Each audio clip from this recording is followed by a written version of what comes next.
Isang magandang araw mga idol. For today's video ay pupunta ako ng Kiran. Mag-check up ako ng bahay doon at saka magdilig ng mga halaman. Wala na kasing nagbabantay doon sa Kiran, kaya kawawa na yung mga pananim doon.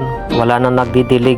Umuwi na kasi si Jonel, kaya wala na nagbabantay sa bahay doon sa Kiran. Kaya mag-isa na naman akong pabalik-balik ng Kiran mga idol. Isang oras pa naman ang papunta doon at saka balikan. Bali 2 oras lahat. At hindi ko na maisama si Jonel sa aking mga vlog kasi umuwi na siya.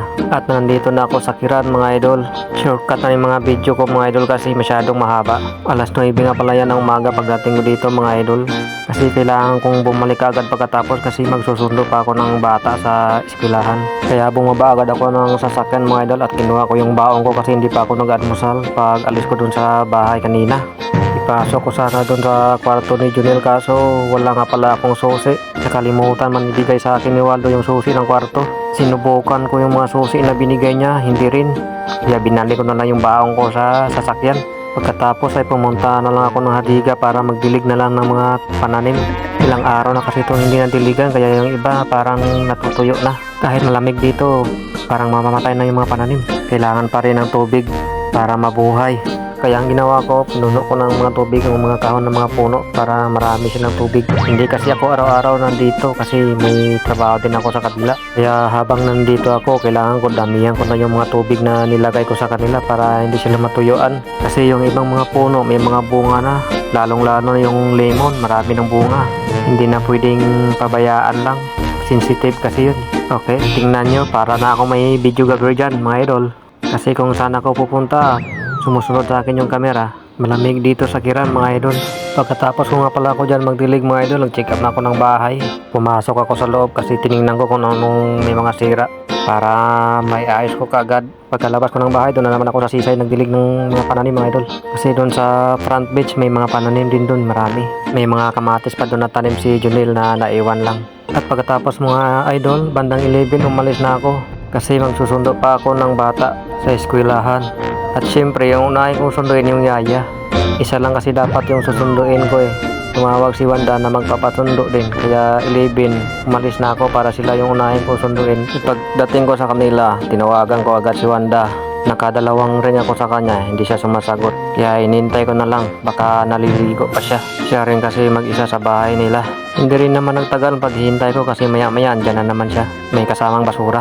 Tinapon niya sa basurahan bago siya makyat sa sasakyan. Hanggang pagdating lang sa eskwelahan yung video namin kasi hindi na pwede ipakita yung mga mukha ng mga bata. Alam niyo man masyadong sensitive yung mga Arab. Apa naman ka? Ano pwede na baligban mo?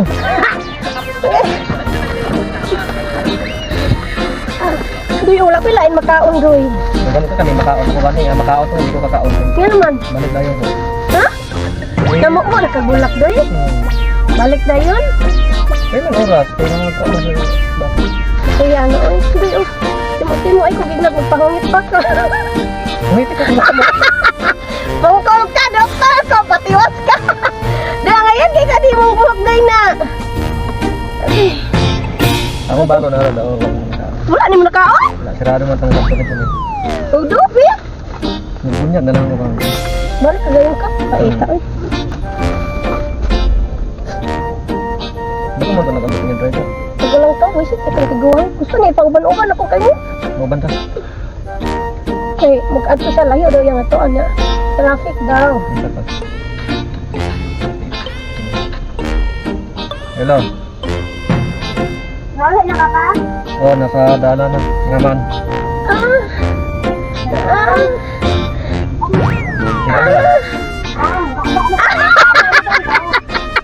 Kabalo lagi na siya.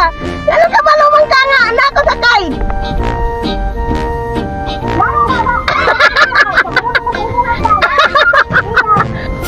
Balik kayo tiga sa todo sa ito. Sabi ko siya ka Grabe, guba kay. Ay, grabe ka guba imong liog ba kay tanagin ka kinsa. Tigang ka to?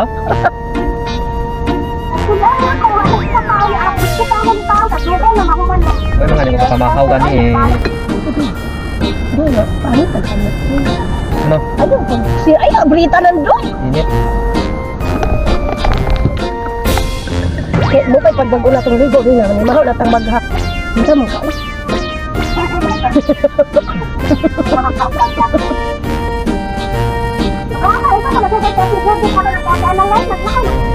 Bakit siya matawag? Sige, atong sudanon dia dinilin. Dinilin. Yes. Ang dala ko ta. Nagdala ka? Ay, skadoy. Naluto ka, tanay kaliway mo ni kasulod sa kwarto ni Junel. Niya. Patsanay, natawag si Jody oh. Patsanay. Hello. Hello. Oh, nasa dalan ako. Mga kuan pa, mga 30 minutes or 35. Sige, sige. Oo.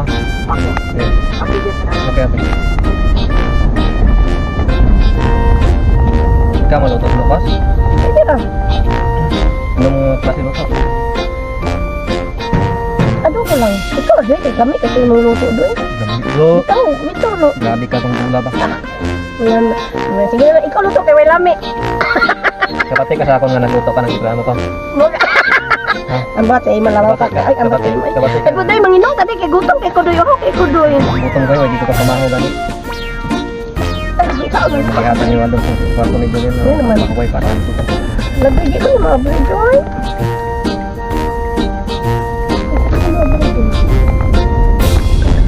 Hindi ko sabi. Ito yung kuwan. Wala kayo pinabigyan. Gawas na nila. Wala ko kung hindi ko nakapalang kumama.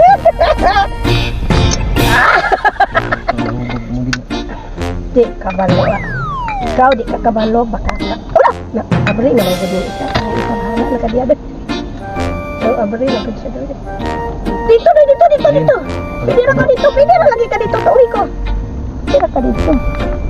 Uy, gusto na kayo kumain lang pero di dito pa ilang. Ay sabi.